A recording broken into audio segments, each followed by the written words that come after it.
ټیموټي ویکس د استرالیا هیواد پروفیسور دی چې په 2014 زیږدیز کال کې د کابل په امریکایي پوهنتون کې د انګلیسي ژبې د استاد په حیث له منل کېدو وروسته د هغه کال په جولای میاشت کې افغانستان ته راغلی و. نوموړي ته ځان د دې دندې وړ ښکارېده ځکه تر 12 لسیزو له زیاتې مودې راهیسې په منځني ختیځ، مرکزي او جنوبي امریکا کې د انګلیسي استازي کړې وه. خو په کابل کې د نوې دندې تر پیل یوازې څو ورځې وروسته د 2014 زیږدیز کال د اګست په 9مه نیټه د امریکایي پوهنتون نه یو بل امریکایي پروفیسور کیون کینګ سره یو ځای هغه مهال وتښتول شو کله چې دوی د ماښام تر کلاسونو اخیستلو وروسته خپلو هستوګنځایونو ته روان وو. ویکس د اختطاف د پیښې سرعت او طرحه بیانوي. نوموړی وایي چې موټر یې د پوهنتون له دروازو تر وتلو یوازې 10 دقیقې وروسته راوګرځول شو. ویکس وایي زه د مخ خواته کوږ شوم او ګنګس شوم. د چلوونکي د سیټ پر شا له لګېدلي سیخ سره مې سر ولګېد. له هندارې مې د باندې وکتل چې زما له مخه یوازې څو انچه لرې وه. مخامخ یو سړی په پوځي یونیفورم کې و چې له سترګو پرته یې نور ټول سر پټ کړی و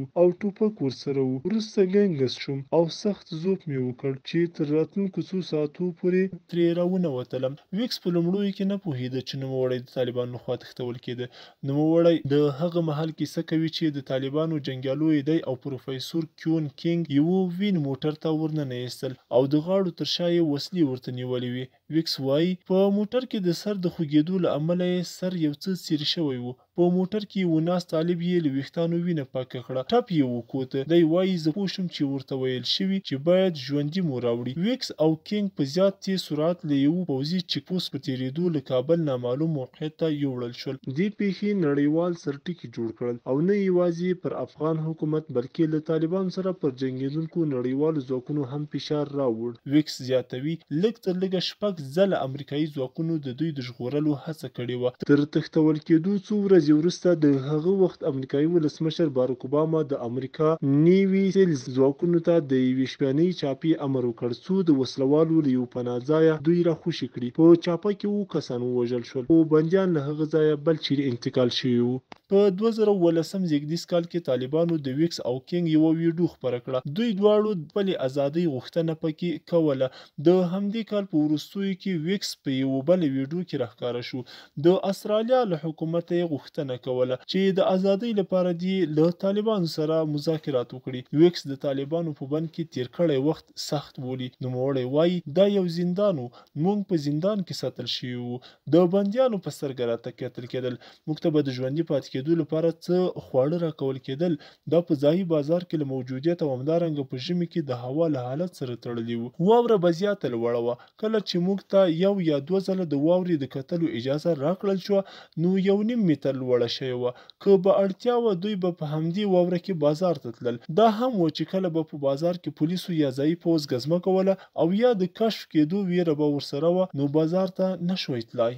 دی وایي یو طالب قومندان یو کال نوموړی سخت وهه. زما ډیر ګډ احساسات وو خو له اوله سره پوهېدم چې دوی هغه وخت له ما سره د انساني سلوک په کولو او د انسان په سترګه راته په کتلو راوستلی شم چې له دوی سره د ښو اړیکو ساتلو هڅه وکړم، د مؤدب کېدو هڅه وکړم، واوسم. ما به هر وخت هلو ویل. کله چې به خونې ته راغلل ما به هر وخت السلام علیکم ورته ویل.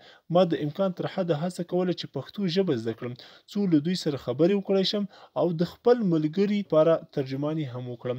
دی وایي کله به مې احساسوله چې دا د ښه پولیس او بد پولیس غوندې خبره ده ځکه هغه یو قومندان به ووهلم او بیا به نور راغلل او هغوی به له ما سره ډیر مهربان او مشفق وو. ما سره به کېناستل، خبرې به یې راسره کولې. ویکس وایي په بند کې هیڅ طبي پاملرنې ته لاسرسی نه درلوده ځکه نیونکي یې ویرېدل چې د بندیانو موقعیت به یې معلوم شي. استرالیا ته تر تګ وروسته د نوموړي په بدن کې د ځینو ټپونو ترڅنګ د سرطان یو قسم هم تشخیص شو. ویکس ته د بند پر مهال طالبانو د افغان حکومت په بند کې د خپلو پرتو بندیانو ویډیوګانې ورښکارولې چې شکنجه کېدل. ویکس وایي ما له خپلو نیونکو سره خبره وکړه. قول مې ورکړ چې کله خلاص شوم نو د دې بندیانو د حقونو لپاره به درېږم ځکه هر څوک تر هغو پورې معصوم ګڼل کېږي تر څو چې په خپل جرم اعتراف نه وي کړی. ګڼ هغه کسان چې هلته په زندانونو کې دي هلته یوازې له دې امله بندیان دي چې نیول یې اسانه دي. دوی جنګسالاران نه دي. د 2019 زیږدیز کال په نومبر میاشت کې د طالبانو او امریکایي حکومت ترمنځ د سولې خبرو د بندیانو تبادلې ته لاره هواره کړه. ویکس او کینګ د طالبانو د 3 اشخاصو په بدل کې راخوشي شول. ټیموټي ویکس د نوموړي په بدله کې د خوشي کېدونکو طالبانو طالبانو په اړه تورونو ته په اشاره ویلي چې نوموړی له دې تورونو خبر دی خو د تبادلې پریکړه د نه ده کړې. نوموړی همداراز وایي په افغانستان کې د ملکي وګړو د ژوند بایلل کېدنه او حتی د هغو خلکو زیان چې په امنیتي ځواکونو قانون نافذونکو ادارو او پوځ کې دي دا خواشینونکي دي.